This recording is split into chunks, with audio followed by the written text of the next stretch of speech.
Hey y'all, welcome back. Today we're checking out the Muppets' Forgotten British Heritage. SomeBoi Online. The Muppets are an American ensemble of puppet characters is the first description of Jim Henson's creations that you'll find on Google. The characters and ideas behind them are of course fundamentally American. Henson was born in Mississippi and therefore so was Kermit the Frog, and the whole Muppet movie is about their desire to live the American dream. That's why he plays a banjo? I didn't know Jim Henson was from Mississippi. Maybe I did and I forgot. He doesn't talk like he's from Mississippi. Neither does Kermit. What if Kermit the Frog talked like he was from Mississippi? Hi, I'm Kermit the Frog. I'm from Mississippi. I'm gonna play my banjo. That's the worst. Kermit the Frog. I can't do it. Okay, sorry to stop it so soon. In Hollywood, which in the film the Muppets succeed in doing. That's my neighborhood, yo. I could walk to that sign. The desire to live the American dream in Hollywood, which in the film the Muppets succeed in doing. But in real life, Jim Henson was effectively rejected by America, and it was none other than Great Britain where he and the Muppets got their first big break in showbiz. I didn't reject him. Throughout the 1970s, following the success of Sesame Street, Jim Henson was on a mission. Isn't that crazy? It's so nuts to see them operating Bert and Ernie. That's how they did Ernie's hand. So this guy all the way on the left, his whole job was doing Ernie's right hand. I used to live in New York, and a friend of mine who I worked with, he had a friend who worked for Jim Henson, the whatever it's called. They filmed Sesame Street in New York. And this guy's whole job was to operate Snuffleupagus's trunk. What a job. That'd be fun. It's probably a lot of hard work. Throughout the 1970s, following the success of Sesame Street, Jim Henson was on a mission to create his own puppet variety show that wasn't just aimed at kids. Now, apparently this was no easy task, as American network ABC rejected 2 of his pilots. In the form of the Muppets Valentine Show in 1974 and The Muppet Show Sex and Violence in 1975. This perhaps maybe the title was why. That's not a good title. Reinforced Henson's mission, but probably didn't offer much encouragement for the TV executives, who just couldn't see how a puppet show could appeal to visionless accountants. Children. So later that year, Henson devised a third pitch, this time targeting CBS, proposing a television program simply titled The Muppet Show. The United States of America needs The Muppet Show, and you should buy this show.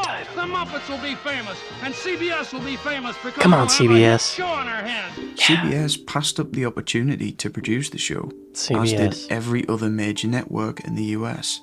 The only individual who actually took serious interest in the pitch was a certain proprietor, producer, and not to mention lord by the name Winston of Churchill, Grade, owner of the British commercial station ATV, part of the ITV network. He saw potential in television programs featuring puppets after successfully backing the works of Jerry Anderson, such as Thunderbirds and Captain Scarlet. But there was something about Jim Henson's approach to puppetry that stood out among the rest. I knew he was talented, Lord Grade, based on what I saw on the screen, because it needed some kind of genius to figure out how to do those things. Yeah, yo. This guy looked to me like the biggest jerk. Fat, bald guy with a cigar. But it looks like he has a heart of gold. He's a very kind man, apparently. Godfather of the Muppets. Grid offered to produce and distribute The Muppet Show on one condition, that it was made at his UK studios.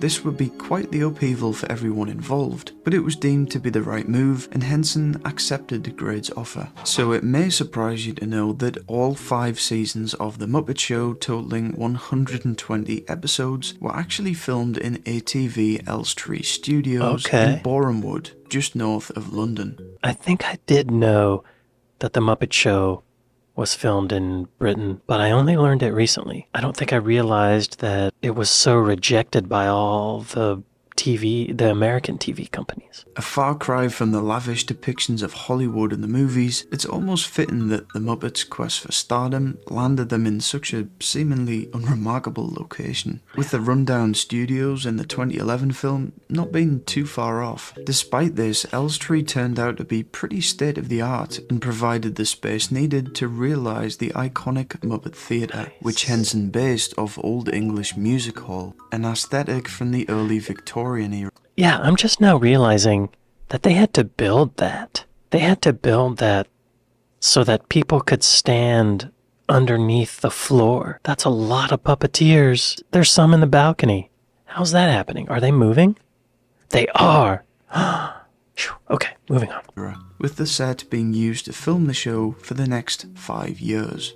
It goes without saying that The Muppet Show was a massive hit, drawing in over 14 million viewers every Sunday tea time on ITV in the UK. It was only then that the very same American network executives who had turned Henson down came crawling back for the rights to air the show. This was arranged via ITC Entertainment, with The Muppet Show being broadcast in over 100 countries around the world, all from this one building in England known as Studio D. As recent as 2014, you could still observe Statler and Waldorf's balcony, but the studios have just been... That's the balcony? So the set I just saw of the theater was this? So there were stands beneath that? That can't be it. I mean, they could have put those in afterwards. Crazy. That's the balcony. But the studios have just been sold, and I quote, "Sadly, it does seem likely that everything on the northeast side, including Studios C and D, will be demolished." Where have I heard that before? A plaque outside the studios and Star on the Ground are dedicated to Jim Henson. Whilst this mural painted on a brick wall nearby, topped off with a few black bin bags there, marks Boreham Wood as the unlikely birthplace of The Muppet Show. That's a nice memorial. As a byproduct of the show being produced in the UK, the episodes would have to be 2 minutes longer than in the United States, simply due to the UK having less advertisements. Someone told me about this recently. Someone commented to me on buymeacoffee.com saying that the episodes in Britain were a couple minutes longer than in the United States because they had less commercials. So there were these musical numbers that they would do that were only for the British audiences. So we missed out on a lot over here. Every show, there's like a musical number we didn't get to see. This meant that for each episode of the show, a segment had to be cut from the American broadcasts. These segments, totaling at around 50 minutes of content per season, would become known as UK spots, and often featured British songs, bearing in mind that the majority of the audience would consist of those watching in the UK. As for America, these exclusive spots would eventually see the light of day as part of various compilations and alternate cuts of the show, before they were eventually restored in full for the Muppet Show DVD box sets and later appeared on Disney+. Whilst the vast majority of guests on the show were American, the location meant the show was easily accessible to British stars, with the likes of Julie Andrews, John Cleese, Bruce Forsyth, Elton John and Roger Moore making appearances over the years. But of course, the show's DNA remained American.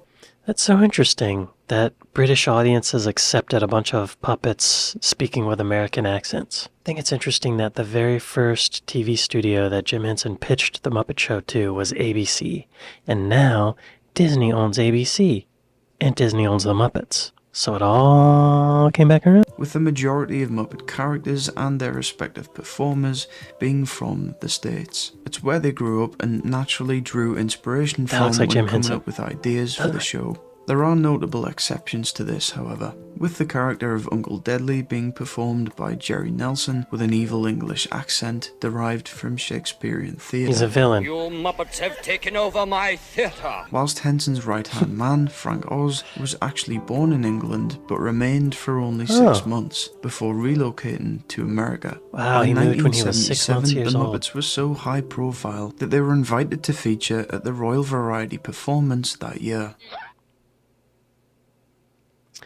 Her Majesty the Queen allegedly enjoyed the Muppets' appearance, making a point to personally congratulate Jim Henson and his team upon the show's conclusion. There to witness this historic meeting was none other than Lou Grade. without whom it likely would never have happened. This then kickstarted a trend of the Muppets appearing at Royal Variety performances, which occurred on 3 further occasions. Not to mention, the royal encounter planted the seed of an implied long-standing friendship between the Queen of England and Kermit the Frog. She must have loved him. him. The Muppets continued to mingle with the stars as they became household names across the UK. You rarely see him operating Kermit. If you can, check out some outtakes of The Muppet Show or Sesame Street. It's really funny because the puppeteers stay in character. They don't let the puppet down and then talk as themselves to other people around them. They stay in character as the Muppet. So if there's a technical thing that a crew member has to tell them, the puppeteer responds as Elmo or whatever the hell he's doing. Like this. Notably making live appearances on talk shows such as Parkinson in 1978, as they crept further into the public consciousness. So much so that the term Muppet became commonly used as a light-hearted insult in Britain, and remains as such to this day, derived from the character's airheaded stupidity on screen. Muppet Mania culminated in 1979 with the release of their first feature, The Muppet Movie, which was once more financially backed by Lou Grade. So it only made sense that in the movie, the powerful, intimidating figure who grants the Muppets their rich and famous contract was named Lou Lord. Oh, hi there. I'm going to audition for Lou Lord. As a tip of the hat to the producer that made it all possible. The character was portrayed by Orson Welles, who met the real deal when... Oh, look at that. Yo, Orson Welles was gigantic. He was more Lord Grade than Lord Grade. Grade. Grid? Is it grade or grid? I'm hearing grid, but it's spelled grade.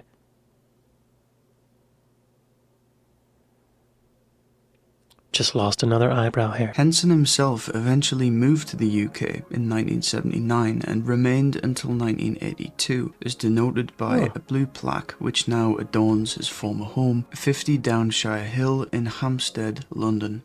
Where's that? 5050 Downshire Hill. There it is. What's it near? Keats House. Hopkins House.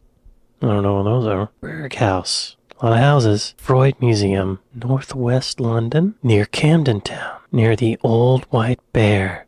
I bet that was his pub.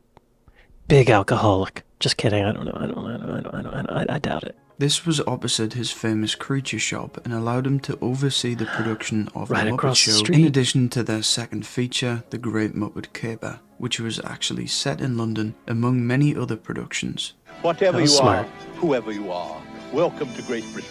Great Britain! We're actually in Great Britain! Oh no, we'll never get to England now. When Henson returned to America, his English home was kept as a base should he wish to visit, until his untimely passing in 1990. It's well documented that a memorial service took place in New York, although a second was also held at St. Paul's Cathedral in London for his British friends and colleagues.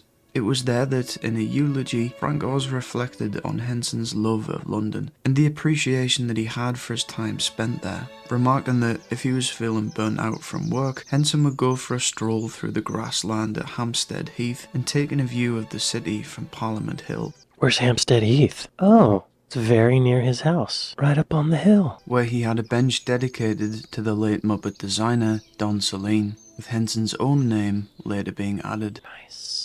The relationship between the Muppets and the UK. I remember his death when it happened. I was a little kid, and broke my heart. The relationship between the Muppets and the UK remained strong after Henson's passing, with one of their most beloved productions, 1992's The Muppet Christmas Carol, being filmed in Shepperton Studios and, of course, set in Victorian England. Not to mention it happens to star British film icon Sir Michael Caine. Humbug. Kermit would go on to address the Oxford Union in 1994. He performed a duet with Kylie Minogue in 2001. Well, they love him. I don't think he'd get that reaction in America. 2002 was a guest of honour at the Queen's Golden Jubilee, a celebration of her 50th year as Queen. The Felt Amphibian joined a prestigious line of guests, with the likes of Paul McCartney, Mick Jagger, Ozzy Osbourne and Tom Jones in attendance. Now being performed by Steve Whitmire, Kermit finally got to meet Queen Elizabeth 25 years after his creator did originally. In the 2011 movie, a Fozzie was photograph on there. the wall of Kermit's old office depicts a meeting with a much younger Queen Elizabeth. Whilst the image was in fact wearing a fabricated for the tux. movie, it seems to act as a homage to when Jim Henson and his puppeteers actually did meet Her Majesty at the Royal Variety performance back in the This is the guy who's Ernie's right hand. I don't know his name. Let's figure that out. Who the hell's that guy? There he is. Richard Hunt. That's his name. Dick Hunt. Good handy. This also adds to the mythology of Kermit supposedly having met the long-reigning monarch at various points throughout history, something that was reinforced when Kermit was asked what his career highlight had been that same year. To which he replied, "We've worked with all kinds of big stars, but one of my all-time favourites was when I met the Queen." I mentioned earlier how the term Muppet is British slang for a fool, idiot or plonker, which I think is what made the Man or Muppet song from the same film so popular here. You need to decide. Oh. Are you a man or a Muppet? It makes the song work outside of the context of the Okay. film's narrative, adding an additional comedic layer that I didn't even consider wouldn't be present in other countries. I haven't seen that film, but yeah. That makes me a Muppet of a man. A Muppet of a man. The song made its way onto the UK singles charts, whilst Mana Mana also had a resurgence in popularity, being sang It by got on the various charts? British celebrities as part of that year's Children in Need charity telethon. Kermit and Pepe the Prawn then embarked on a promotional tour across London and took the opportunity to ride the London Eye. We're here in London having a great time, aren't we, Pepe? Doing wonderful things all Pepe. over town. Pepe, what are you doing? I don't feel so good. Just look out at the horizon and breathe. Yes, that's good. That's it. There's Big Ben back there. The house. You'll be fine. The success I love of their Pepe. latest film had finally put the Muppets back on the map, and much like the events of the movie, they were remembered fondly by the public for the first time in decades. Welcome back to the National Television Awards.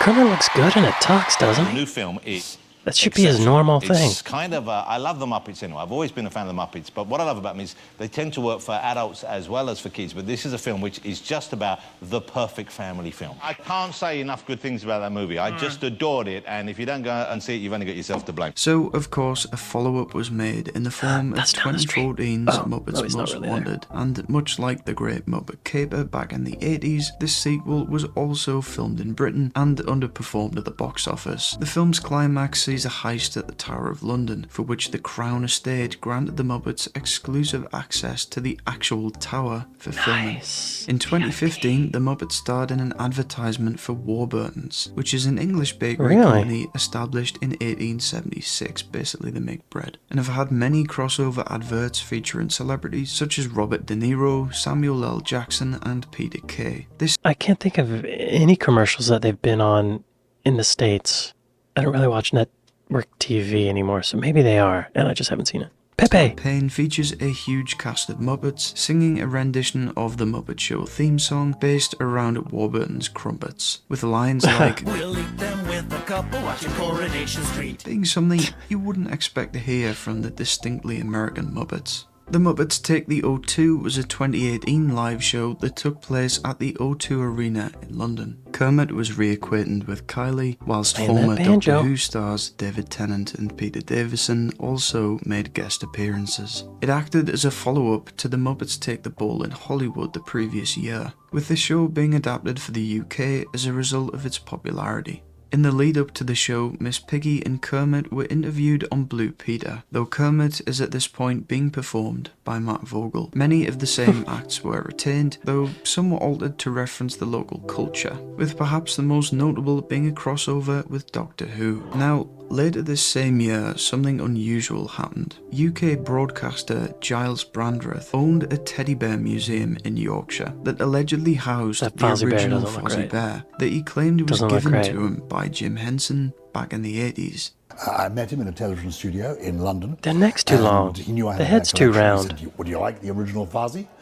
And I said, I'd love the original Fozzie. And he duly arrived, this huge Fozzie bear in a box, and it is the original Fozzie. The story quickly spread online due to how very bizarre generous. and unlikely it seemed, before eventually reaching none other than Frank Oz himself, who responded, "Please explain to me in detail how Jim gave Fozzie to you, because I assure you that could not have happened." But, it did. Giles went on to explain that in 1988, Jim Henson was a guest on the breakfast television show that he was presenting. That's the Brandreth Arsenio Hall later show. told Henson that he owned a teddy bear museum, which included artifacts such as a Winnie the Pooh blessed by the real Christopher Robin. Henson responded that the Muppets owed so much to Britain that he would love to see his original Fozzie Bear on show in England. Therefore, he would be happy to give Giles Fozzie to display with the rest of the collection. Now, Frank Oz still didn't believe that Henson would have done such a thing, so had a Muppet archivist search for evidence to back up the story, and lo and behold, they produced documentation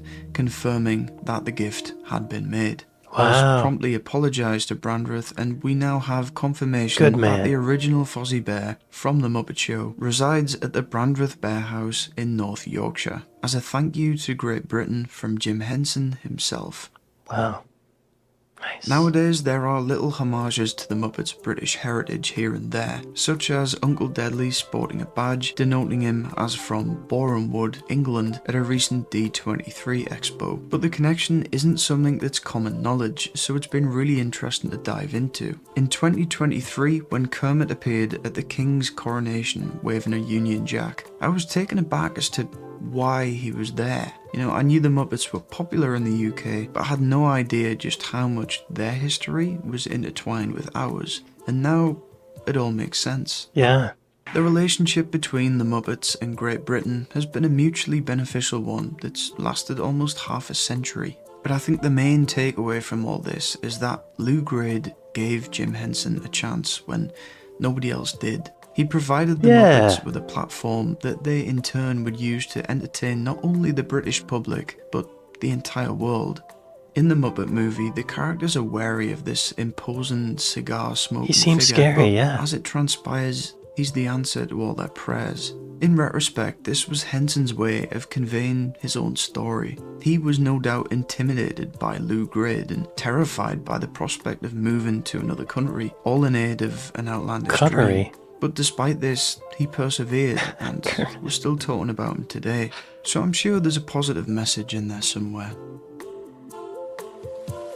Yeah, the Muppets might not be around if they didn't go to Britain. Sorta reminds me of Jimi Hendrix. He was playing around the United States for a long time. He didn't really have success in the States. He went to England, he became big. The audiences there were more open-minded about stuff. Same with the Muppets.